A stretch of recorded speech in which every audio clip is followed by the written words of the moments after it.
Hi అండి. ఇది చేశారా ఎప్పుడైనా? అబ్బా! జలుబన్నది మామూలు కాదండి బాబోయ్! భలే విసిగిచ్చేస్తుంది. ఇప్పుడు క్లైమేట్ బయట కోల్డ్‌గా మారిపోతుంది గదా!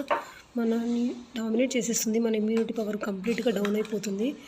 డాక్టర్ సలహా ప్రకారము మెడిసిన్, సిరప్ యూజ్ చేస్తే నో ప్రాబ్లమ్ అండి. కానీ చాలామంది ఈ మధ్య సిరప్స్ అవి యూజ్ చేయట్లేదు. డ్రైవింగ్‌కి దానికి ఇబ్బందవుతుందని, ముఖ్యంగా జెంట్స్ అయితే డ్రైవింగ్‌కి చాలా ఇబ్బంది, డ్రౌజీగా ఉంటుందని సిరప్స్ అసలు యూజ్ చేయట్లేదు.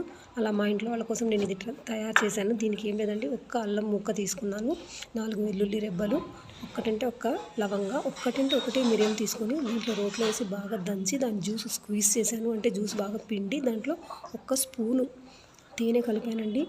కలిపాక దీన్ని మనము నయానో భయాన్నో బతికినాడో ఒక్క స్పూన్ అని ఇంట్లో చిన్నపిల్లలకి కానీ పెద్దవాళ్ళకి కానీ మనకైనా సరే లేదంటే కోల్డ్‌తో సఫర్ అయ్యే వాళ్ళకి ఒక్క స్పూన్ మనం రోజు పట్టిస్తే వాళ్ళకి ఇమ్యూనిటీ పెరిగి త్వరగా తగ్గిపోతుంది. మీరు కూడా చేసుకొని